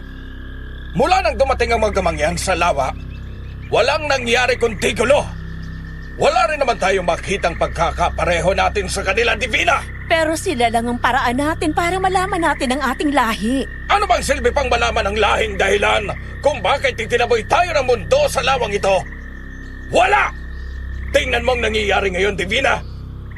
Pumatay na sila ng isang Sirenaya! Hindi siya isang Sirenaya. Kahit kailan, hindi ko matatanggap ang lahi na yan. Tingnan mong hitsura niya. Isang hayop. Mabangis at gutom sa laman. Sabihin mo nga, kuya, ganyan ba tayo? Yan ba ang mga Sirenaya? Malamang ay may ginawa ang mga tao kaya nagkakaganito tayo, Divina. Bakit ba pinagtatanggol mo pa sila? Kami ang kakampi mo dito! Wala akong kinakampihan sa inyo. Pero hindi ko na gustong nangyayari sa lahi natin. Baka nga hindi naman talaga tayo mabubuting nilalang eh. Baka kaya ipinatapon tayo sa lawang to dahil masasama tayo at kampo ng dilim. Saan nanggagaling ang mga sinasabi mo, Divina? Nahihibang ka na ba? Kuya! Kilala natin ang mga sigbinan. Masasama sila. Kaya nilang magwangis tao. Kagaya natin sila. Paano kung... Manahimik ka, Divina! Hindi mo alam kung anong sinasabi mo! Hindi tayo pwedeng maging lahi ng sigbinan! Kampon sila ng dilim! Wala silang mga puso! Kaya nga ipinatapon tayo sa lawang to, hindi ba? Kuya, hindi mo ba naiintindihan? Paano kung sumpa ito? At hindi na natin maaalis sa sarili natin habang buhay? Nay, tama ba ang narinig ko? May lahi tayo ng sigbinan? Hindi ba't kagaya tayo nila, Judy? Na mga tao tayo? Lara, anak. Sumagot ka, Nay. May lahi ba tayo ng kinatatakutang mga sigbinan? Tumahimik kayong lahat. Walang mangyayari kung magtatalo-talo tayo. Dahil sa lahing ni Minsan ay hindi naman nagdulot sa atin ng mabuti. Ang mabuti pa, tapusin na natin ang kahibangang ito. Lahat kayo, tatanggapin natin ang pagiging Sirenaya. Ipinanganak tayong ganito at hindi natin kailangang alamin pa. Hindi tayo naiiba. Bago lamang ang lahi natin. Ganun na lang ba yun, Kanito? Paano naman ang mga tao na to? Pinatay nila ang kasamahan natin. At ang isa'y naghihingalo pa rin hanggang ngayon. Ay, ano pa bang hinihintay ninyo? Iisa lang naman ang batas ng mga Sirinaya. Hindi tayo pwedeng manakit o pumatay ng kapwa Sirinaya. Dahil mga tao sila. Hindi sila sakop ng batas na yon. Itali ang mga iyan. Papa! Hindi! Bitawan niyo kami! Ano ba? Bitawan yung anak ko! Ano ba? Bitiwan niyo kami! Kanito, huwag niyong gawin to. Gusto niyo ba talagang tayo makapatay sa kanila? Kanito, alam kong kumpara sa iba, mas nauunawaan mo ang nangyayari sa ating lahi. Hindi na natin dapat hinahayaan to. Gusto niyo ba talagang patunayan sa mga tumaboy sa atin na mga halimaw tayo? Matagal na tayong mga halimaw, Divina. Yan ang nananalaytay sa dugo natin. Walang sirena ang kumakain ng hilaw na hayop. Walang sirena ang nagbabagong anyo sa kabilungan ng buwan. Alisin mo na yan sa isip mo. Dahil hindi tayo mga sirena. Mga sirinaya tayo. Ito ang lahi natin. At wala ka nang magagawa pa kundi tanggapin na lamang yaw. Sa puntong yon, doon nila napatunayan ang kinatatakutang hinala na hindi lang sa isla sila nakatagpo ng mga kakaibang nilalang, kundi nasa mismong kutas sila ng mga aswang na mas kilala sa tawag na sigbinan. Hindi ito tulad ng mga kwento sa baryo, Sir Jupiter. Bilang isang biology student, alam ko na kapag pinagsama ang ganitong lahi, ibig sabihin mas organisado, mas matalino at mas mabangis kaysa sa anumang alamat na alam ng lahat. Habang nakagapos ang mag-ama sa gitna ng lumang kubo na yari sa kawayan, ramdam nila ang pag-uga ng sahig tuwing may dumadaan na nilalang sa labas. Nakapalibot sa kubo ang 6 na sirinaya. Sa puntong yon, ang mga mata nila ay namumula. Kumikislap sa liwanag na nagmumula sa buwan at tumatama naman sa ibabaw ng lawa. Mahigpit nilang binabantayan ang 2 bihag. Sinisigurong walang kahit 1 pulgada ang igagalaw nang hindi nila nalalaman. Maging si Divina hindi na rin noon pinapayagang lumapit sa kubo dahil panaririnig nila ang mga pakiusap nito para makausap silang mag-ama.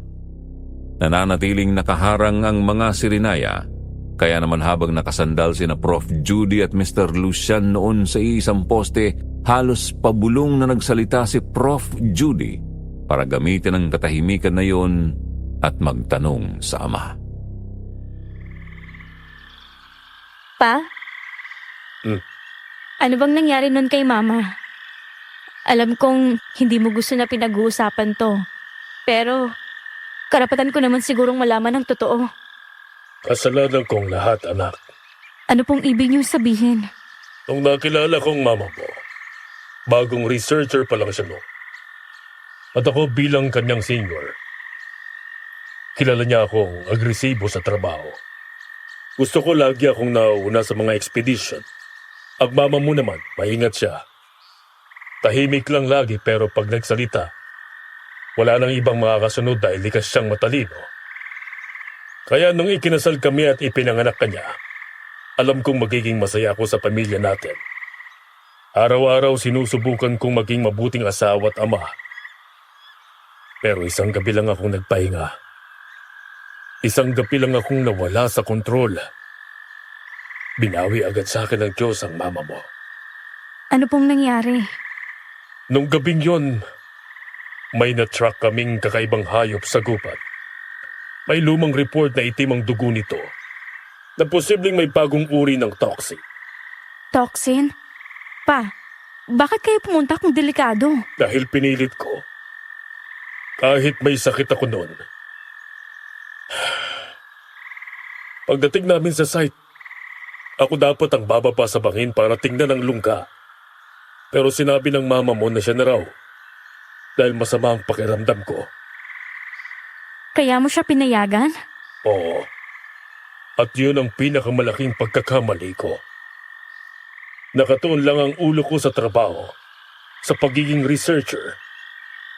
Hindi ko man lang siya pinaalalahan na mag-ingat bilang asawa.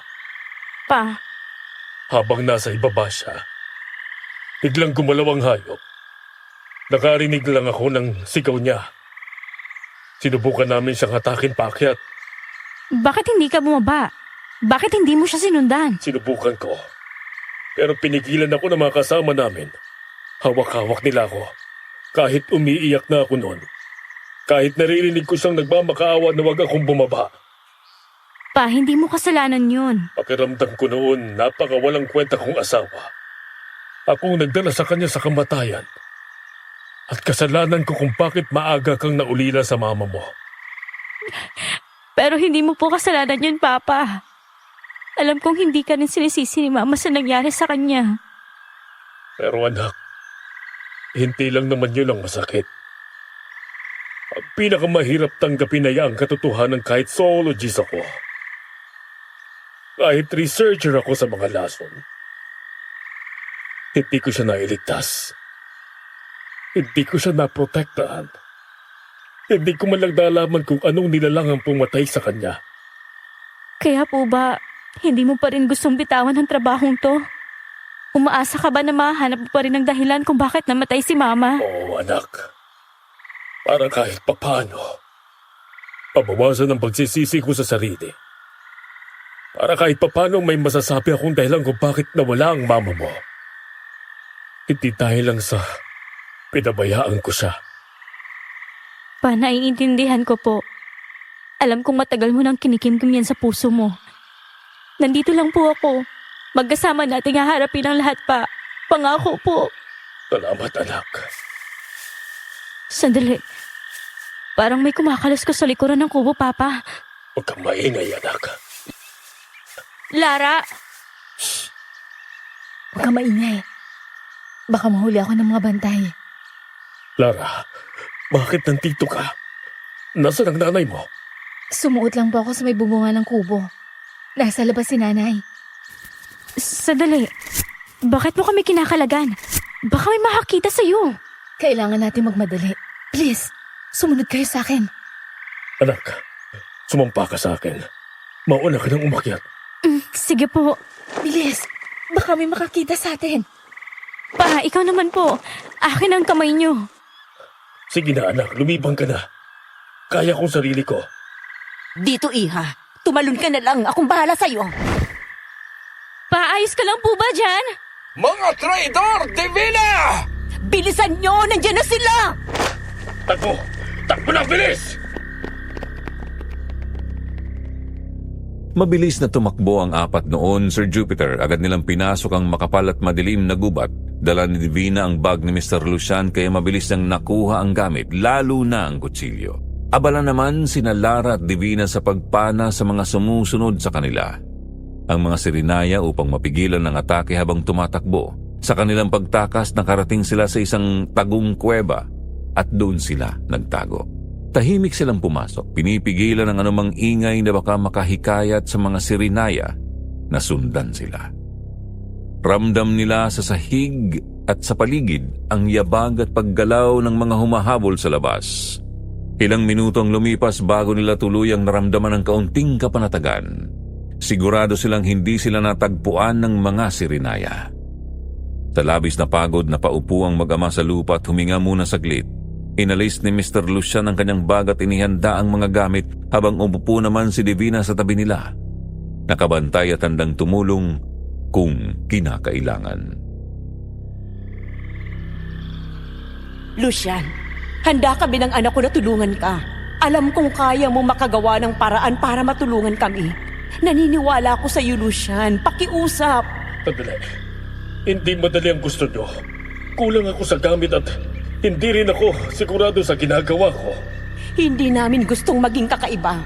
Lalo na ang maging halimaw at kinatatakutan.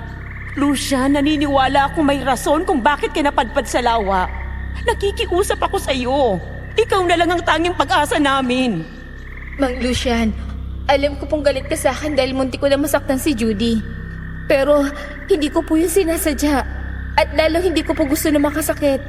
Maawa na po kayo sa amin ng nanay ko. Gagawin kong makakaya ko. Buong loob na tumango si Prof. Judy noon sa kanyang ama, Sir Jupiter. Ramdam naman daw niya ang kabutihan sa mag-ina. Alam niya na gusto lang ng mga itong mamuhay ng normal.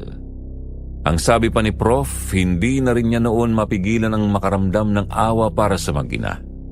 Hindi rin dapat nila kasalanan na mapabilang sa lahing kinasusuklaman ng lahat. Kaya naman sa abot ng kanyang makakaya noon, tinulungan niya si Mr. Lucian sa pag-ieksperimento. Walang kahirap-hirap nilang kinuhanan ng dugo si Lara at Divina na kahit na alam nilang mga baguhan sa pakiramdam, tinitiis ang sakit para magtagumpay lang. Sa huli, sa kanilang pagtutulungan at tiyaga, nabuo nila ang anti-venom. Inilagay ito sa sisidlan at handa na sanang iabot kay Divina at Lara na matyagang nagpapahinga sa isang tabi. Nang biglang tumama ang paningin ni Lucian sa dulong bahagi ng kuweba kung saan nakakakita sa noon ng kaunting sinag, nagtaka siya at sumulyap sa mag-ina para magtanong. Pero pikit ang mga mata nila. Magkasandal at kitang-kita ang pagod at panghihina sa kanilang muka dahil sa dugo na nabawas sa katawan. Abala naman si Prof. Judy noon, kaya hindi na niya napansin nang iniwan siya saglit ni Mr. Lucian para sundan ang liwanag na nakikita niya. Nang makarating siya sa pinakadulo, doon niya lubusang napagmasdan ang paligid. Ang kuweba pala nilang pinasukan ay kadugtong ng isang bangin na siyang pinapasukan ng sinag ng bilog na buwan ng gabing yun.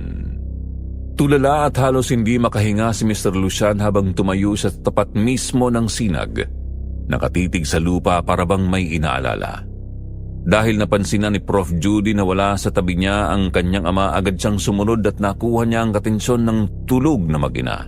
Nagtaka siya pero sumunod din ito sa kanya at doon nila nakita sa lugar na yon si Mr. Lucian, nakatayo, tulala at tila matindi ang konsentrasyon habang mahigpit na nakakuyom ang mga kamao. Pa, anong ginagawa mo dito? Baka may makakita pong mga sirinaya sa'yo. Sino ang nakakalam ng kuwebang ito? Kami lamang mag-ina, Lucian. Bakit? May problema ba? Dito namatay ang asawa ko. Po? Dito po namatay si Mama. Dito siya pinatay ng mga hayop na lumapas sa kanya. Nay, Lucian, hindi kita maintindihan. Anong hindi mo maintindihan? Mang Lucian, huwag po kayong sumigaw. Baka marinig tayo nila, Tiyo. Wala akong pakialam! Kayo! Kayo ang rason kung bakit nawala ang asawa ko! Sabihin niyo nga sa akin, kayo ba ang pumatay sa kanya? Sandali, Lucian. Pag-usapan natin to ng maayos. Huminahon ka muna. Isa lang ang tanong ko, Divina. Pinatay mo bang asawa ko? Kayo bang mag-inang mga halimaw na pumatay sa asawa ko noong gabing yun? Hindi ko alam. Hindi mo alam?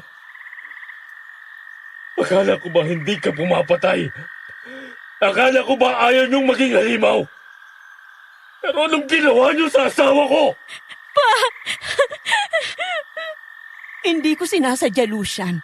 Kung alam ko lang na asawa mo siya. Oh, kung alam mo lang na asawa kong babaeng pinatay mo noon, papatayin mo rin ba kami nung unang beses mo kaming nakita? Ha? Ganun ba? Hindi. Maniwala ka sa akin. Pinagsisisihan ko nang nangyaring yun, Lucian.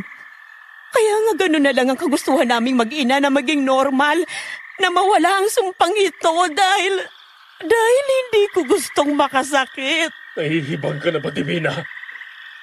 Hindi mo lang sinaktan ang asawa ko. Pinatay at nilapa mo siya ng walang kalaban-laban. Kabilugan ng buwan noon, Lucian. Hindi pa kami sanay mag-ina na pigilan ang nararamdaman naming gutom. Hindi ko rin alam ang nangyari. Basta natauhan na lamang ako nang makita kong patay ng babae sa harapan naming mag-ina. Pero araw-araw, hindi ko nakakalimutan ang gabing yon, Lucian. Hindi ko gustong maging halimaw. Maniwala ka sa akin. Hindi na akong madadala sa mga pagmamakaawa mong yan. Mula ngayon, hindi mo na kami kailangang tulungang mag-ama. Wala na kayong mapapala sa akin. At kalimutan nyo nang magiging normal pa kayo. Ipinanganak kayong mga halimaw. At dyan lang kayo nabibilang. Pa, sandali po! Tara na! Umiiyak at hindi makapaniwala, binuhat na lang daw ni Prof. Judy noon ang kanyang bag. Ganon din naman ang ginawa ng kanyang ama. Kinuha din nila ang mga pana na mag-ina na wala nang nagawa kundi panoorin lamang sila sa kanilang paggagayak hanggang tuluyan na silang makalabas ng kuweba. Sa labas, agad na binuhusan ni Mr. Lucian ang dulo ng palaso ng anti-venom. Pagkatapos gawin yon, ibinigay niya kay Prof. Judy ang isa para protektahan ang sarili. Sa kalagitnaan ng kanilang paglalakad at paghahanap ng tamang daan, hindi daw mahinto ang luha ni Prof. Judy noon. Hindi niya alam sa mga puntong iyon ang tamang maramdaman. Dahil sa kabila ng kanyang nalaman, hindi niya alam kung bakit nakakaramdam siya ng awa para sa mag-ina, ngunit hindi niya alam mayroong kirot sa puso ni Mr. Lucian. Hindi niya gustong iwanan ng mag-ina. Ramdam niya ang kagustuhan nitong makatulong at magbago, pero nandun pa rin ang sakit na matagal na niyang kinikimkim sa sarili. At sa puntong iyon, meron na rin siyang duda at takot. Takot na baka maliri ng magtiwala sa mga sirinaya. Takot na baka sa puntong unahin muli niya ang larangan ng kanyang trabaho, ang kanyang nag-iisang anak ang mawawala sa kanya. Kaya naman kahit pag-aano kalalim ang gabi at tanging ang liwanag ng bilog na buwan lamang ang kanilang tanglaw, sinikap nilang mag-ama na hanapin ang daan palabas ng kagubatang yun. Pa, kung buhay si Mama, palagay mo ba iiwan niya sila Lara doon? Madalino't maingat ang mama mo, Judy. Kung kasama natin siya, ganito rin ang magiging desisyon niya. Kung buhay pa si Mama ngayon at kasama natin siya, hahayaan mo ba na iwan natin sila Lara at Miss Divina doon?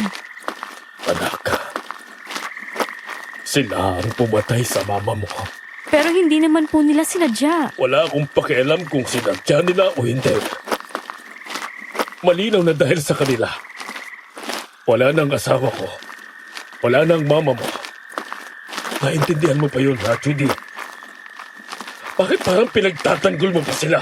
Dahil naiintindihan ko sila pa. Katulad ng pag-intindi ko sa inyo. Kayo din naman pa, di ba? May kasalanan din kayo sa nangyari kay Mama. Kung marunong lang sana kayong makinig, kung nag-ingat lang sana kayo, sana buhay pa si Mama. Anak. Hindi pa. Sana naman naisip nyo na hindi ginusto ni Lara na ipinanganak na may lahing aswang. Pamahal ko kayo. At alam kong mahal nyo si Mama. Kaya hindi ko kayo kailanman sinisisi sa nangyari sa kanya. Pero kung iisipin, kung nakinig lang sana kayo noon, kung kami ang naging priority nyo, baka hindi nangyari yon. Hindi ba? Pero anak, hindi ko alam. Hindi ko alam kung paano ko pa sila tutulungan. Hindi ko kayang buhayin ang taong alam kong sila ang kubuhan ng buhay ng nanay mo. Pa, ngayon ka pa ba makakalimot sa tungkulin mo? Ngayon pa na may nangangailangan ng tulong mo. Sabi ni Prof. Judy, noon lang daw niya nakitang umiyak ng sobra ang kanyang ama. Isang lalaking kilala sa pagiging matatag at matapang na kahit mabangis na hayop ay hindi inuurungan. Pero dahil sa pangungulila at pagmamahal nito sa kanyang ina, ang lalaking akala niya ay lagi lang malakas ay tuluyang napaluhod sa kanyang harapan.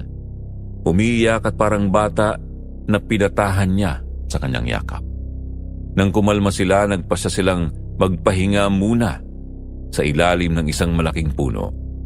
Doon saglit na nakatulog si Prof. Judy, pero agad din siyang nagising nang maramdaman nila ang pagkaluskos sa paligid.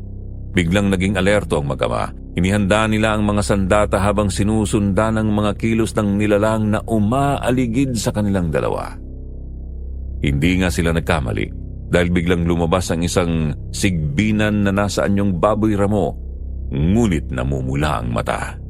Agad binitawan ni Mr. Lucian ang pana sa kanyang kamay at tumusok yun sa katawan ng aswang. Pagbagsak, bumalik ito sa anyong tao at namimilipit sa sakit. Inabangan nilang mag-ama ang mangyayari. Inaasahan nilang magiging normal na tao o sirena na lamang ito dahil sa anti-venom.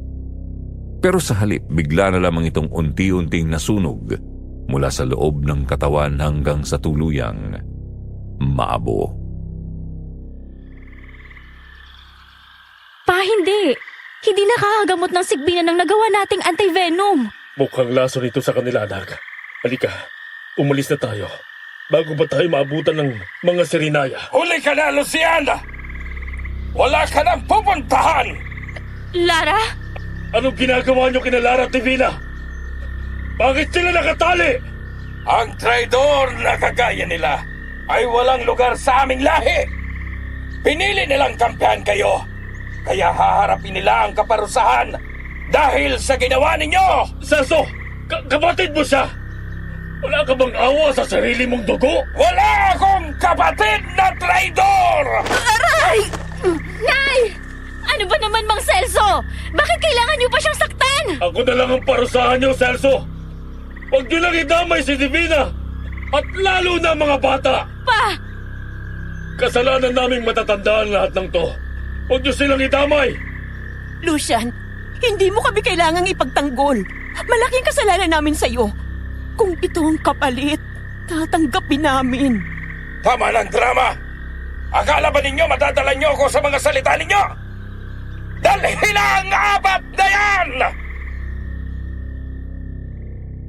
Muli silang dinakip ng mga Sirinaya at dinala pabalik sa lawa. Doon, sa mismong harap ng malawak na tubig, iginapos sila sa 4 na magkakahanay sa poste na itinayo para sa kanila. Halata sa itsura ni na Divina at Lara ang panghihina. Ang katawan nila'y nanginginig. Ang mga matay may bahid ng pagod at takot. Hindi tuloy mapigilan ni Prof. Judy ang maramdaman ng mabigat na konsensya. Alam niyang dahil yun sa dami ng dugo na kinuha nila sa dalawa upang gumawa ng mga anti-venom. Mga anti-venom na sa huli hindi pala nakapagpapagaling kundi nakapagpapahirap at maaaring makapatay sa mga Sirinaya. Si Mr. Lucian naman ay malalim na nag-isip. Iniikot sa isip kung saan siya nagkamali lalo na't malinaw na nakapagpagaling naman ng anti-venom sa katawan ni Prof. Judy noong ito ay malapatan ng lason mula sa laway ng sigbinan. Divina, Kanito, talaga bang tinalikuran mo na ang pagiging Sirinaya mo? patawarin niyo po ako. Hindi ko na po gustong ginagawa ni Kuya. Ang manakit. At kayo rin ho, Kanito. Kayo ang nagtakda ng batas na bawal ang karahasan dito. Pero bakit pinutusan niyo si Kuya na igapos sina Lucian at Judy nang hindi man lang pinakikinggan ang kanilang panig? Ginagawa ko lang ang makabubuti para sa atin. Hindi ho nakatutulong sa sitwasyon natin ang mga ginagawa ninyo, Kanito. Tinuturuan niyo ho silang maging agresibo. Dahil dyan, mas nangingibabaw na sa kanilang kasamaan ng pagiging sigbinan kaysa sa kabutihan ng pagiging sirena. Lolo, hindi ko po gustong maging halimaw. Hindi ko gustong pumatay ng tao. Gaya ng dati, makakaya nating pigilan ang pakiramdam na yan, Lara. Hindi rin tayo lalabas pa ng bundok na ito. Ito na ang mundo natin. Hanggang dito na lang tayo, mga anak. Kaya ano bang ikinatatakot ninyo? Hindi naman tayo mambibiktima ng kahit sino. Ganito na lang ba talagang buhay natin? Nakakasawa na akong magtago ng magtago. Nung una, naloloko ko pang sarili ko na walang mali sa atin, na hindi naman natin ginusto ang lahing ito. Pero ngayon, hindi ko na kaya, Kanito. Lalo na't alam kong posibleng dumating ang araw na makakapatay pa rin ako. Kahit magtago pa ako sa kailaliman ng lawa. Sana bilang anak ninyo, naiintindihan niyo yun. Hindi ko na alam kung paano ka pa kukumbinsihin na bumalik sa amin. Mukhang nalaso na talaga ng lalaking ito ang utak mo, Divina. Pero Lolo, paano po kung may pag-asa naman tayo maging normal? Paano kung pwedeng mawala ang sumpang ito? Ilang taon na akong nabubuhay sa mundong ito, Lara. Tanggap ko na kung anong lahi meron ako. Pero gusto kong maging normal, Lolo. At may gamot na nagawa sila Judy para sa atin. Matutulungan nila tayo. Mawawala ang pagiging sigmina natin. At makakabalik tayo sa karagatan. Ano ka, Ama? Totoo ang sinabi ni Lara kanito. Tumulong kami sa eksperimento. Matutulungan nila tayong maging normal. At bakit naman tayo tutulungan ng taong ito? Mang Lucian, alam kong galit kayo sa amin ng nanay ko. Pero, magtulungan po tayo. Kung ibibigay niyo po sa amin ang gamot, hahayaan po namin makaalis kayo.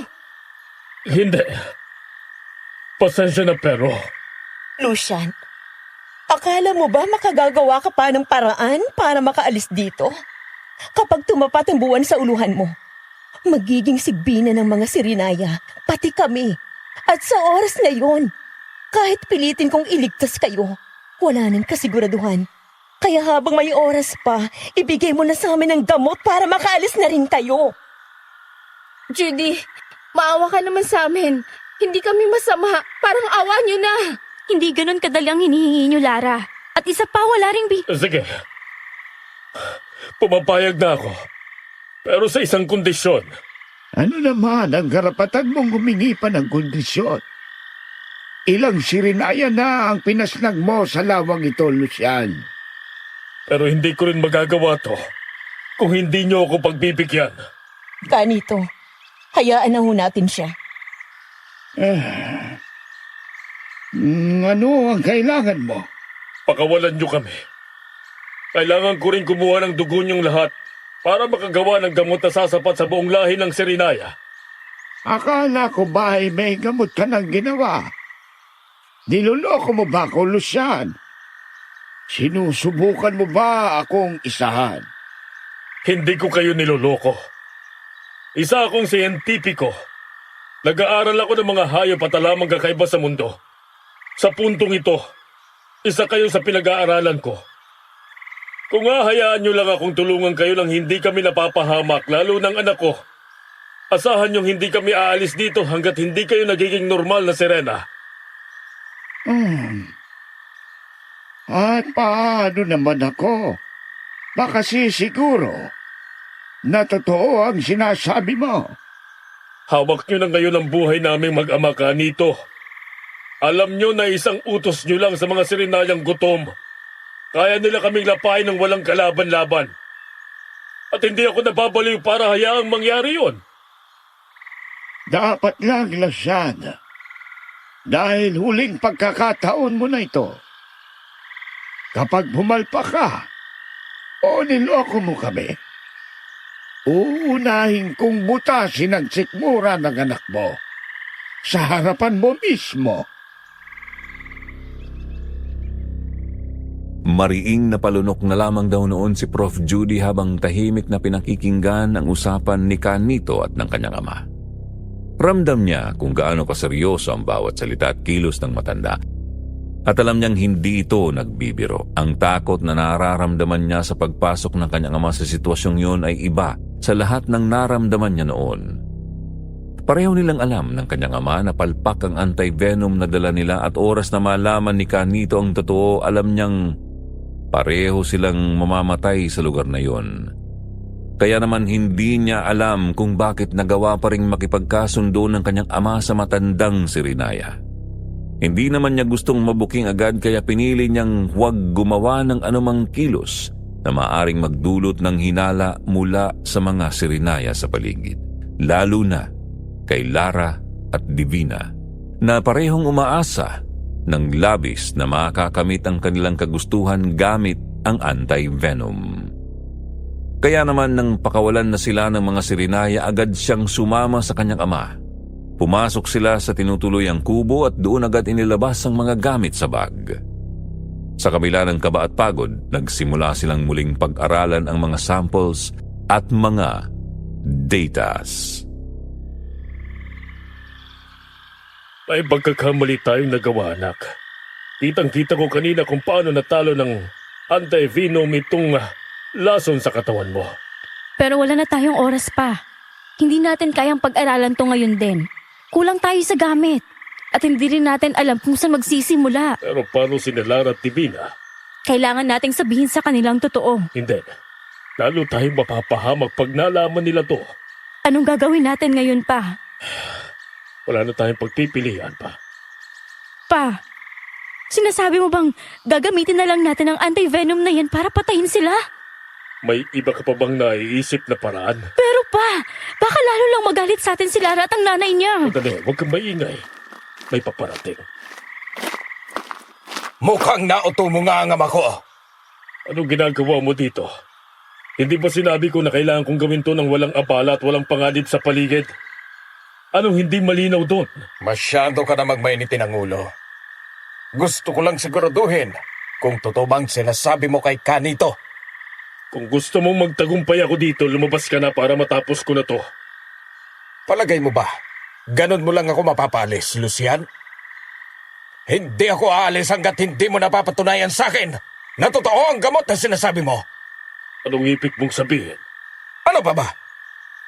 Gamitin mo ang gamot na yan sa isa sa mga sirenaya dito. Ipakita mo sa akin ang ipinagmamalaki mo. Nahihibang ka na ba? Hindi ganun kadali yon. Ay kailangan pa akong pag-aralan at ayusin dito. Hindi mo ba narinig? Ipakita mo sa akin ang gamot na yan ngayon din. Kailangan ko pa bang ulitin hanggang maintindihan mo? O gusto mo bang gawin ko muna to? Ano ba? Bitawan mo ako! Tawan mong anak ko ngayon din. Kung gusto mong makita ang resulta ng gamot na ito. Hindi ako tanga, Lucian. Gawin mo ang iniutos ko. O gagawin kong hapunan ang anak mo. Pumili ka! Kuya! Kuya, ano bang ginagawa mo? Manahimik ka, Divina! Huwag mong pinaiinit ang ulo ko ngayon. Dahil isang beses ka lang magsabi ng salitang hindi ko magustuhan. Hindi ako magdadalawang isip na patayin ang batang ito. Huwag po! Mang Celso, maawa po kayo sa akin! Pasensya ka na, Iha. Sinasagad ng ama mong pasensya ko. Wala na akong nararamdaman pangawa ngayon. Sige. Sige na. Pasukin mo ang tauhan mo. Ipapakita ko sa iyo ang epekto ng gamot. Napanlunok na lamang daw sa kaba noon si Prof. Judy, Sir Jupiter. Kahit natakot at kinakabahan sa pwedeng mangyari, nagawa pa rin niyang panoorin ang pagpasok ng isang batang sirinaya sa loob ng kubo. Wala itong kamalay-malay sa pwedeng kahinatnan ng kanyang buhay. Inosenteng naupo sa harapan ni Lucian at iniabot ang kamay. Saglit na nakita ni Prof. Judy sa mata ng kanyang ama ang pag-aalangan. Alam niyang mahirap para dito ang makasakit ng isang paslit, pero hindi rin niya kayang tiisin ang bata na nasa bingit ng kamatayan. Kaya naman, pigil hininga, kumuha siya ng syringe. Nilagyan yun ng antivenom at saka itinusok sa gilid ng batang sirinaya na hindi mapigilan ng pag-ungol sa pagbaon ng karayom sa kanyang payat na pulso. Nanginginig at takot na hinintay ni Prof. Judy noon ang posibleng pagkasunog ng bata at pagiging abo, katulad ng nangyari sa sigbi ng umatake sa kanila. Pero sa halip, namilipit ang bata sa sakit at bumagsak sa sahig na ikinataranta ng mga naroon. Lumipat si Divina at sinubukang hawakan ng bata pero biglang tumubo ang mga kaliskis at hasang sa leeg nito. Doon agad na binitawan ni Celso si Prof. Judy para buhatin ang bata at dinala sa lawa para doon tuluyang makahinga. Gulat at hindi makapaniwala ang mag-ama na parehong akala ay katapusan na ng kanilang buhay ng mga oras na yun. Pero mabuti na lamang, Sir Jupiter, at nasa kanila pa rin ang swerte. Dahil ang antivenom pala ay tumatalab sa kanilang anyong tao, ngunit lason kapag sila ay nasa anyong sigbinan. Ngunit hindi pa natatapos ang lahat. Nang tumingala si Lucian sa buwan, parang nanigas ang katawan nila nang makita nilang nakatapat ito sa kanilang uluhan. Doon biglang nagsimulang makarinig sila ng mga alulong sa di kalayuan, mga sirinayang nagaanyong sigbinan muli at alam nilang ang mga kaharap nila na mga oras na yon ay magiging ganun na din. Judy, takbo. Kunin mo ang antivenom. Lagyan mo ng palaso. Bilis! Sandali! Anong ginagawa ninyo? Lucian! Lara? Hindi! Hindi, anak! Huwag mo silang sasaktan! Kaya kanilang gamutin, anak! Halika! Lara! Lara, ako to! Si Judy! Lucian, ano pang ginagawa mo? Bigyan mo siya ng gamot! Hindi pwede. Anong hindi pwede? Lucian, hindi ito ang tamang oras para magdalawang isip. Hindi, Divina. Hindi tinatablan ng gamot kapag nasaan yung sigbinan. Ikamamatay lang niya ito. Ano? Pero Lucian, hindi nakokontrol ng anak ko ang pagiging sigbinan niya. Lahat ng sirinaya dito maliban sa akin, hindi kayang labanan ng katawan nila. Lahat sila! Kayo ang pupuntiryahin, panigurado! Paano gagawin natin? Pasensya na, Divina. Gusto kitang tulungan pero kailangan kong unahin ang anak ko. Pero nangako kang tutulungan mo kami, Lucian. Paano ko naman gagawin yun kung mamamatay lang din kami dito? Ipagtatanggol ko kayo sa kanila. Hindi mo kaya silang lahat, Divina. Alam kong alam mo yan. Anong gagawin mo ngayon? Pabayaan mo na kami. Matapos sabihin niyo ni Mr. Lucian na dinig na nila ang dagundong ng mga paparating na sigbinan. At isa na doon si Celso at si Lara. Parehong wala sa sarili. Agad na tumakbo ang mag-ama, dala ang kanilang mga sandata. Sumama naman sa kanila si Divina at nandyan na upang tulungan sila anuman ang mangyari. Na magsimulang makipaglaban ang mag-ama gamit ang pana at kutsilyong binahira ng anti-venom, kitang-kita daw ni Prof. Judy kung paano si Divina natigilan. Nagulat habang ang mga kasamahan niyang sirinaya ay unti-unting naabo sa kanyang harapan. Sa takot na matamaan ng palaso si Lara, nakita ni Prof. Judy kung paano nito pinilit na sakyan ang likod ng anak na agad nagwala sa kanyang ginagawa. Ilang beses daw siya nitong sinubukang alisin sa likod ng halimaw na anyo ni Lara, ngunit sa huli ay nagawa din namang mapakalma ang anak. Wala nang nagawa si Divina kundi kumuha ng pana mula sa namatay na sigbinan. Nakasakay sa aswang na si Lara at lumapit sa kanilang mag-ama para humingi ng gamot at lakas ng loob na tumulong na tapusin ang mga sigbinang papalapit sa kanila. Sabi pa nga ni Prof. Sir Jupiter, sa galing at bilis ni Divina sa paghawak ng palaso, nagawa niyang pagsunod-sunurin ang mga sigbinang papalapit. At pagkatapos ay muling kunin ang mga palaso para magamit muli. Samantala, si Mr. Lucian at Prof. Judy ay matyagang pinipilit na huwag masayang ang kahit isang palaso. Kalaunan, kahit papaano ay nakatulong sa kanila ang ginagawa, pero nang magtagal at maabutan na sila ng mga aswang, binunot na ng mag-ama ang kanilang mga kutsilyo mula sa bag na napaliliguan na rin ng anti-venom. Ilang beses silang nakipagbuno sa mga aswang at kahit papaano nagawa nilang makaiwas at masugatan ng aswang na agad namang naabo. Naging ganap na digmaan ang sandaling yun, Sir Jupiter, at kung wala silang sandata, malamang hindi lamang kalmot ang matatanggap nila. Pa, dito po sa puno. Ito naman ang gamitin mo, anak. Isaboy mo sa kanila yan sa ibaba. Opo. Lara! Anak!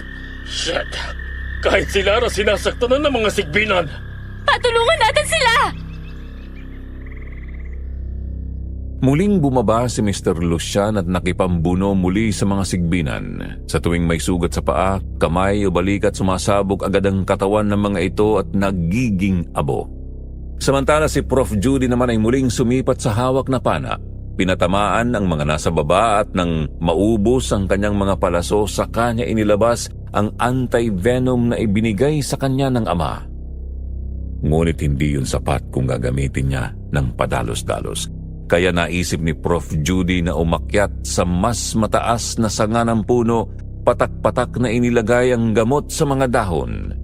At pagkatapos ay hinintay ang tamang pagkakataon sa baba, kung saan may makarating na mga sigbinan sa kanyang tapat. Nang dumating ang sandali, malakas siyang tumalon mula sa sanga at niyugyug ang puno. Halos sabay-sabay ang igik ng mga aswang sa kanyang ginawa at hindi mapigilan ni Prof. Judy na mapangiti. Sa baba naman, patuloy na nakikipaglaban si Mr. Lucian at Divina upang protektahan ang nakasuksok na si Lara sa sulok. Wala na ito sa anyong sigbinan, pero sugatan na sa mga kalmot ng aswang. Mula sa kumpulan ng mga sigbinan, lumabas ang isang malaking oso. Mapula ang mata at nagngangalit ang ngipin. Nakatingin kay Mr. Lucian. Hindi na kailangan pangalamin kung sino yun, maging sa tindig at titig pa lamang ay kilala na nila itong si Celso. Malamang ay matindi ang galit nito sa nakikitang pagpatay sa kanyang mga kalahi. Ngunit wala rin naman sa tamang pag-iisip upang pigilan ang galit at gutom sa laman ng tao. Hindi inurungan ni Mr. Lucian. Buong tapang niyang hinawakan ang kutsilyo upang salubungin ang atake ni Celso. Tuloy-tuloy silang nagtagpo para bang halos mapaiyak si Prof. Judy sa pag-aalala sa kanyang ama na sugatan na at puno ng kalmot. Hindi rin nakatulong si Divina dahil sinusugod rin siya ng sunod-sunod na mga aswang. Palapit ng pagbaba ng buwan, Celso. Konting tiis na lang. At kayang-kaya na kitang gamutin. Tigilan mo na to! Walang kontrol ang isang sigbinan, Lucian. Hindi niya alam ang nangyayari kanina. Wala nang laman ang isip niya ngayon kundi ang gutom. Marami na sa kanilang namamatay. Ano pa natin pipigilan ng mga sigbinan na ito? Konting-konti na lang lilitaw na ang araw. Wala na tayong magagawa, Lucian. Kung sinong matitira, yun lang ang matutulungan ninyo. Tanggap ko na rin naman ang kahihinatnan ng aming lahi. Alam ko laging may kapalit ng kalayaan. Siguro, sa lahi namin, ang kapalit ay ang mawala ng mga kapatid na si Rinaya. Nay, nanghihina na po ako. Hindi ko na po kaya. Hindi na magandang lagay ni Lara. Kailangan na siyang maturukan ng gamot at madala sa lawa. Agad na nagmadali si Prof. Judy noon na makababa ng puno. Pagkatapos ay pinilit na makarating sa tabi ng nanghihinang si Lara. Gamit ang natitirang lakas, iniakbay niya sa kanyang balikat ang kamay nito at pinilit na tumayo.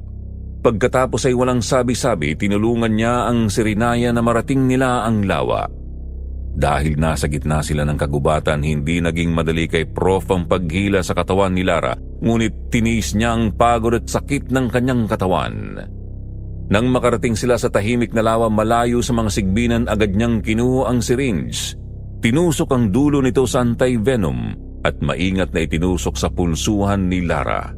Saglit siyang naghintay bago biglang nanigas si Lara. Namilipit sa sakit ng katawan at parabang hindi makahinga. Nakanganga at nakataas ang mga kamay na parabang gusto siyang abutin. Hindi malaman ni Prof noon kung ano ang gagawin, lalo na nang mabuo ang kulay asul na may bahid berde sa katawan nito at tumubo na rin ang mga kaliskis at palikpik, pati ang hasang sa leeg. Upang matulungan ang kawawang si Lara, hinila niya ito papunta sa tubig, ngunit diretsong bumulusok ang katawan ni Lara pa ilalim. Pinakiramdaman ni Prof ang ilalim, ngunit habang tumatagal at wala siyang nakikitang paggalaw sa tubig, hindi na niya alam kung ano ang pumasok sa isip niya. Nagawa niyang tumalon sa tubig para hanapin si Lara sa ilalim. Nang makita niya ang nakapikit na katawan nito, pabagsak lamang na bumubulusok sa ilalim ng lawa, lalo pa siyang lumapit. Tinapik-tapik ang pisngi nito at inalog. Kung kaya lang niyang sumigaw sa ilalim ng tubig, ginawa niya, Sir Jupiter. Ngunit kahit anong gawin niya, walang naging tugon si Lara. Nang susuko na siya, biglang nagmulat ang mga mata nito. Nagulat siya nang makita ang sarili sa ilalim ng tubig, ngunit agad din niya itong niyakap at na-realize na tuluyan nang nawala ang sumpa sa katawan nito. Sa kabilang banda, pagod at hinihingal sina Lucian at Divina. Magkatalikurang nakahanda pa rin ang kanilang mga kamay sa pakikipaglaban, ngunit kasabay ng huling saksak nila sa mga sigbinan, sumilip ang araw. Doon lamang nila naunawaan na biglang nag-anyong tao ang mga sigbinan, bumagsak sa lupa at naging abo ang katawan ni Celso at Canito. Nang makabalik sila sa tabing lawa at makita si Lara at Judy na naghihintay, tahimik at pagod na nagkatinginan sina Lucian at Divina.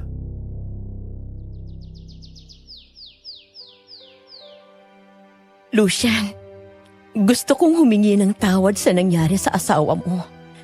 Alam kong galit ka at tanggap ko kung gusto mo akong magdusa bilang kapalit.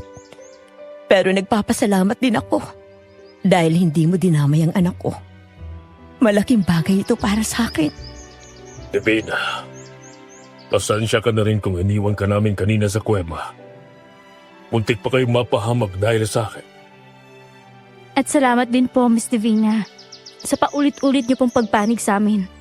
Alam ko pong mahirap tanggapin ang pagkawala ng mga Sirinaya, pero sana naiintindihan niyo na yun lang ang tamang paraan para makaligtas kami. Huwag kang mag-alala, Iha. Tanggap ko ang kapalaran ng mga Sirinaya. Siguro, panahon na rin para bumalik kami sa karagatan dahil Hindi naman talaga kami nabibilang dito sa kagubatan. Oh, agad ang pulso mo. Nagtabi ako ng kahuli-hulihang bote ng gamot para sa'yo. Salamat din sa lahat. Siguro naman, patas na tayo. Pwede na kayong umuwi. Sana kahit papano, hindi niyo kami makalimutan. Huwag kang mag-alala. Hindi mangyayari yun. Judy, gusto ko lang malaman mo na kahit ilang araw ka lang na malagi dito, ikaw ang kauna-unahan kong naging kaibigan. Salamat, Lara. Kahit saan ka mapunta, tandaan mo na may tao kang kaibigan na handang sisirin ng lawa para masigurong buhay ka. Hindi kita malilimutan, Judy. Paalam.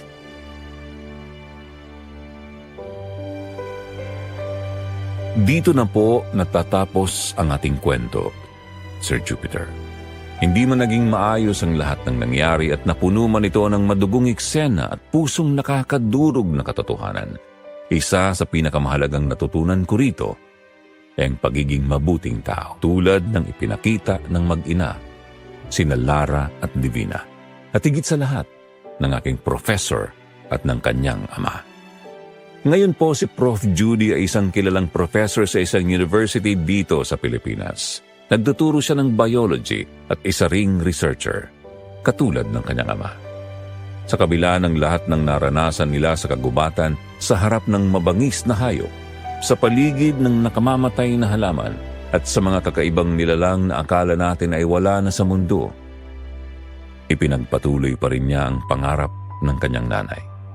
Para sa kanya ang tunay na kaalaman ay hindi matutumbasan ng kahit anong libro. Ito ay nakukuha lamang sa karanasan at pagtitiis sa mga sitwasyong tulad ng kanilang naranasan. Maraming salamat po sa inyong oras at pakikinig at more power sa inyong channel.